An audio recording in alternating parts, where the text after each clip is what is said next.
ClancyPasta presents I Really Wish This Giant Creepy Bird Would Just Leave Me Alone. Written by nslewis and narrated by Clancy.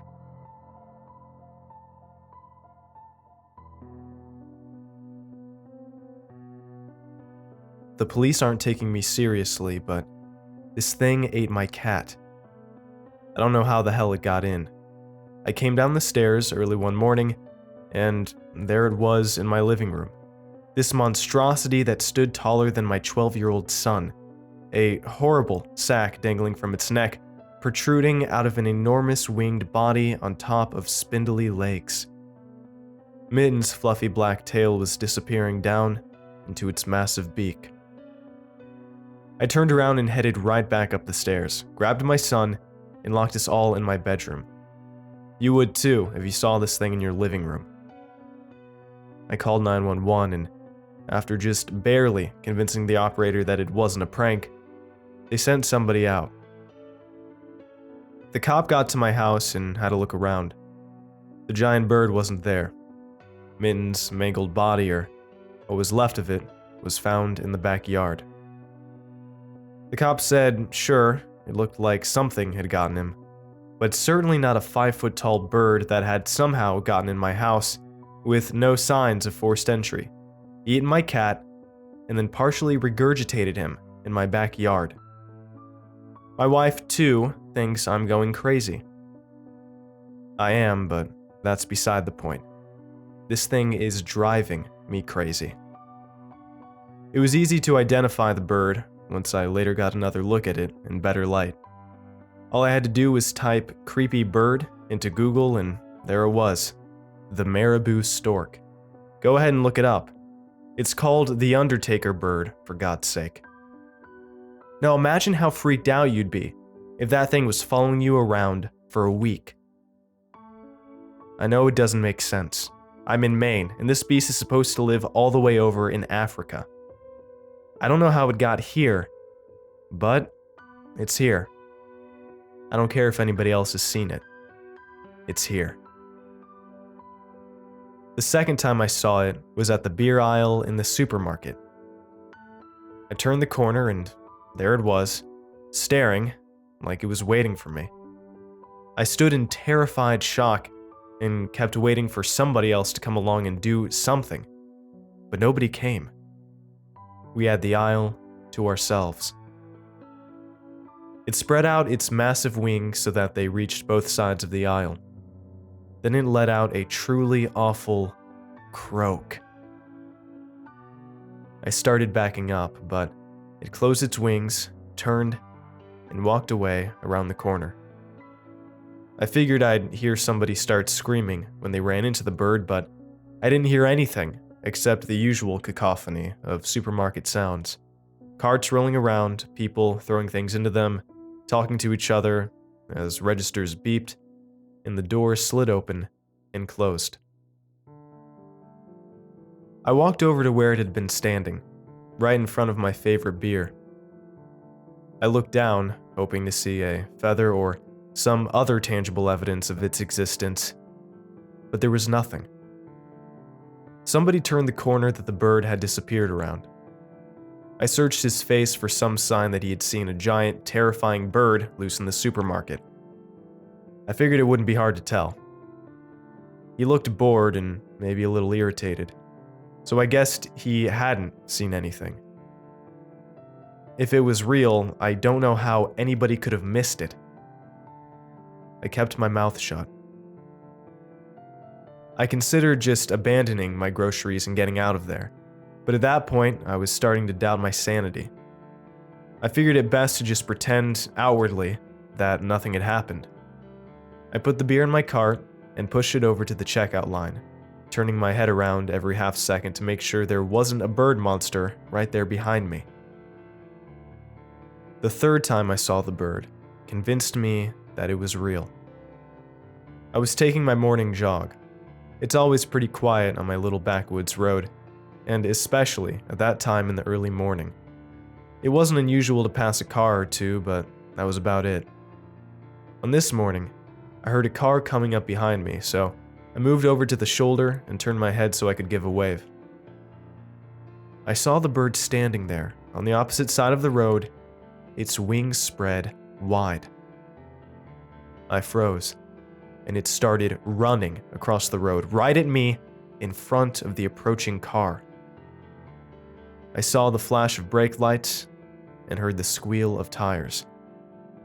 I know the driver saw that bird. The car fishtailed for a few gut-wrenching moments before performing a full 360 spin. Then it was careening off the road and it smashed into a tall pine tree. The bird, which had been standing in the middle of the road with its wings still spread, let out the ungodly croak again, and then slowly turned and walked off into the woods. I called 911, and several minutes later, an ambulance was taking away the obviously dead body of the driver. We live in a small town, so the cop who came was the same one who had come to my house before, Officer Giles. He'd gone to high school with my brother. I was taking my morning jog like always, I said, when I heard the car come up behind me. Giles wrote something down on his notepad. And I looked over and I saw it. That damn bird. The one that was in my house. It's a marabou stork. Giles shot me a look, flipped his notebook closed, then walked out into the middle of the road. He tested the pavement with his foot. "Black ice," he said. I started carrying a gun after that. I hadn't fired it for a long time, but I had a pistol at the top of my closet. It was the same one I used to shoot with my dad when I was a kid, and I kept it mostly for sentimental reasons. I've seen the bird one more time since the car crash. It was again on my road, this time at night. I was driving home from dinner with my friends when I saw it there lit up by my headlights. It was crouched by the side of the road, picking away at a deer carcass. I stopped the car in the middle of the road and watched as the bird lifted its ghastly wings, a string of entrails hanging from its razor-sharp beak. I reached into my glove box and grabbed the gun. I am not a brave man, which is exactly why I was determined to end this thing right then and there, one way or the other. I had been miserable all week, unable to sleep, jumping at every sound, afraid to walk around every corner. I'd begun cooking up theories to explain the bird. Maybe it was a demon from hell, sent here to punish me for something I had done. I stretched my mind to piece it together. What did my cat, the supermarket, and the car crash have in common? Nothing. What had I done that was so bad? I couldn't think of anything. At any rate, if I hadn't been so desperate, I would have never had the courage to do what I did. I rolled down the window as the bird took a step towards my car. I'd never been more terrified in my life. I fired off 5 rounds right into the beast's breast. I saw the bullets hit. The bird shook, and blood spurted from the wounds. It opened its deadly beak, as if screaming in agony, but no sound came forth. I put the car in drive, and tore hell up the hill, and kept going until I got home. I thought it was over after that. Nothing had followed me home. I didn't see the bird the next day.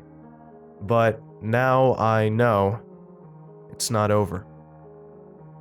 I was asleep in bed last night, my first real sleep in a week, when something jolted me awake. I heard it coming from just outside. Croak. I stayed awake after that, staring up at the ceiling, gun in hand. I don't think this is going to end well for me.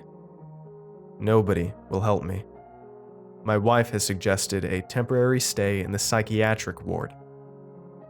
So, I've stopped talking about it. But if something happens to me, you'll know the truth.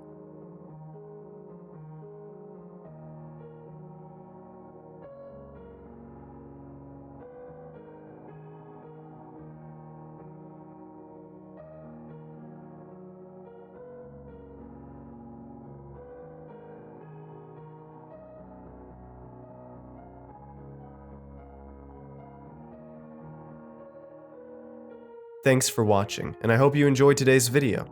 I want to give a huge thanks to all of my supporters over at Patreon and YouTube memberships. Your support makes these narrations possible, and I appreciate it a ton. If you'd like to join these lovely ghouls, you can head on over to my Patreon at patreon.com/ClancyPasta, or click the join button below to become a member. Through Patreon, you can gain access to extra videos, on-screen thanks in the end credits of every video, personal shoutouts in a special video once a month, autographed stickers, merch store discounts, exclusive Discord roles, and much, much more. And if you'd like creepy cool shirts, make sure to head on over and check out my official merch store, creepycoolshirts.com, for some awesome tees, hoodies, stickers, and more.